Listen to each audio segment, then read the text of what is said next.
છે। પોરબંદરમાં મેઘતાંડવ જેવી સ્થિતિ સર્જાઈ છે। 14 ઇંચ વરસાદ પડ્યો છે।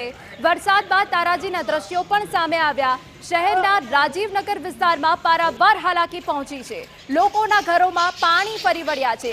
રાજીવનગરના આપને દ્રશ્યો બતાવી રહ્યા છે કે જ્યાં લોકોના ઘરોમાં 2 થી 3 ફૂટ સુધીના પાણી ભરાઈ જવાના કારણે ઘર વખરીને નુકસાન પહોંચ્યું છે। વરસાદી પાણીમાં કાર પણ ગરક થઈ ગઈ છે। ધોધમાર વરસાદે તંત્રની રીતસરની પોલ ખોલી નાખી છે। વરસાદમાં પ્રી મોન્સૂન પ્લાન સંપૂર્ણ ધોવાઈ ગયો હોય તેવા રાજીવનગરના દ્રશ્યો પરથી સ્પષ્ટ લાગી રહ્યું છે। ધોધમાર વરસાદ કે જ્યાં રાજીવનગર સૌથી વધારે પ્રભાવિત થયું છે। ઘરોમાં 2 થી 3 ફૂટના પાણી ભરાઈ જવાના કારણે લોકોને પારાવાર હાલાકી પડી રહી છે। આપને એ દ્રશ્યો અમે પાર્કિંગના પણ બતાવી રહ્યા છે કે જ્યાં પણ 1 થી 2 ફૂટ જેટલા પાણી ભરાઈ જવાના કારણે વાહનોને તેની અસર પહોંચી છે। કાર પાણીમાં ગરકાવ થઈ ગઈ છે। તો પોરબંદરમાં આભ નીચું આવ્યો હોય તે પ્રકારના દ્રશ્યો કે જ્યાં અનરાધાર 14 ઇંચ વરસાદ પડ્યો છે અને આખું પોરબંદર ડૂબ્યું હોય તે પ્રકારના દ્રશ્યો અનેક સ્થળેથી હાલ સામે આવી રહ્યા છે।